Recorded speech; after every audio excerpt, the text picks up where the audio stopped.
I'm Sabrina Samuels, your lifestyle, etiquette, and relationship coach. You know, life is really beautiful when we make it that way. So let's get started.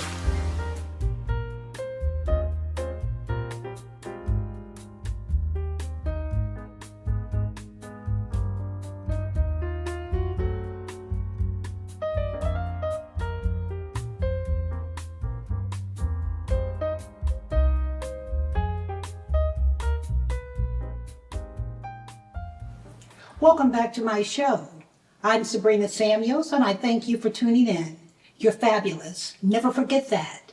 With hard work and perseverance and stick-to-itiveness, we will continue to move forward in a positive way. On this edition, I'd like to talk a little bit about tipping. How do you feel about tipping? I'd love to hear from you. Please let me know, what is your feeling about tipping?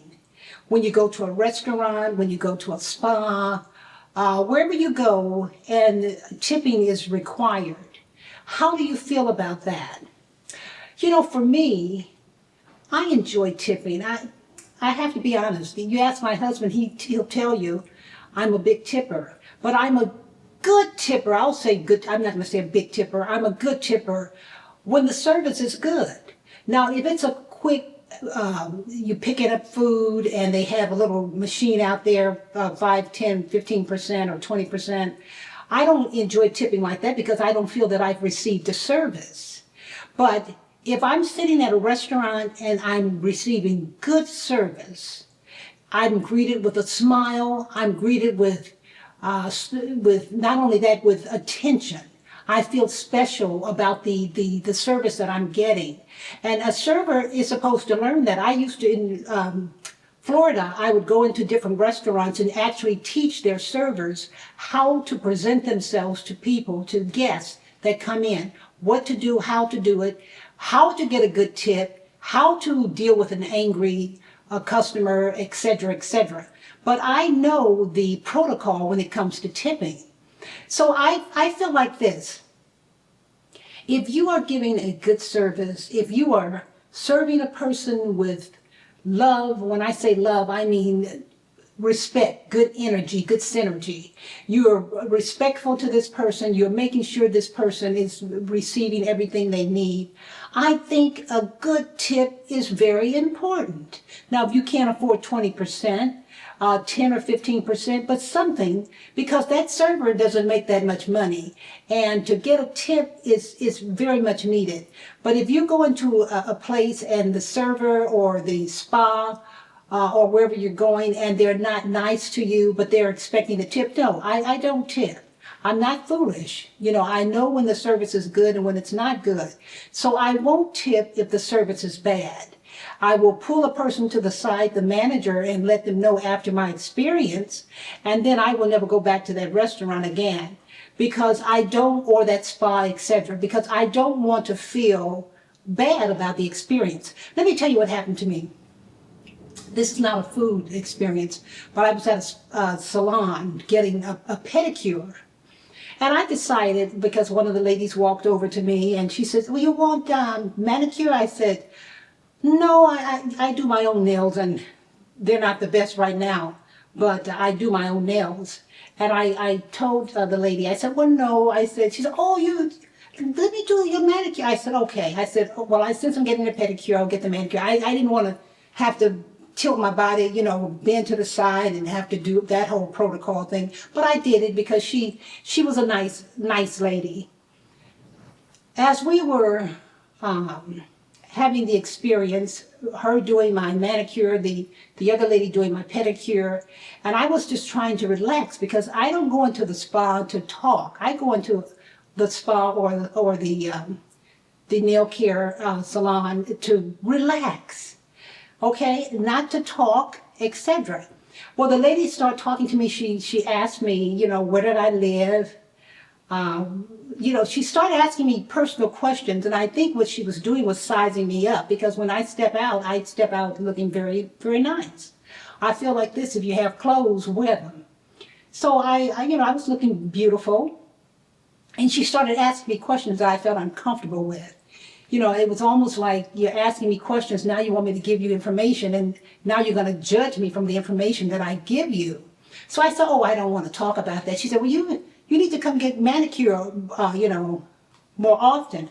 I said, well, I've explained to you. And then I got kind of mad. I started to snatch my hand and said, look, leave my fingernails alone, damn it. I came in here for a pedicure. But I didn't do that. But when I made up my mind to kind of shut her down, she started pressing my fingers, because I don't wear the silk, or what is that called, the press-on nails or acrylic or any of that. They're just my natural nails. And they grow so fast, I cut them down. This is just a week manicure, and I had to cut them down. And of course, I like doing my nails because it's very relaxing for me, etc. But she started pushing the tips of my fingernails. She started pushing them really hard. And I said, I'm going to observe. She didn't know who I was, but I knew who she was. She was a very mean person. She was mad that I didn't want to continue to have a manicure, not even understanding that I was doing her a courtesy, because I really didn't want my nails done. I just wanted my pedicure. So I said, let me just observe her and see how far she goes. So when she did the cut the little cuticles around the tip end of the nail, at the base of the nail, I should say, she was getting too close, and I kind of jumped a couple of times. And I don't like that, because, you don't know if they're cleaning those instruments well, and you accidentally nip someone. I don't want to have any kind of infection. If you are in the service business, whatever service that is, make sure you treat your customers with respect. And customers, make sure you treat people who are servicing you with respect. It's reciprocal. If we can't be nice and kind to each other, then the whole experience is lost. So I left, out of the salon not happy.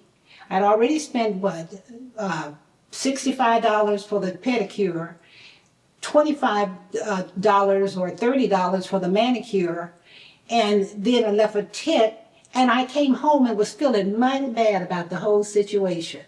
And I said, that will never happen again. I'm going to go into the next salon that I find, which I found another one that's very upscale. This one was very nice too, but this one is more upscale. It's more my style.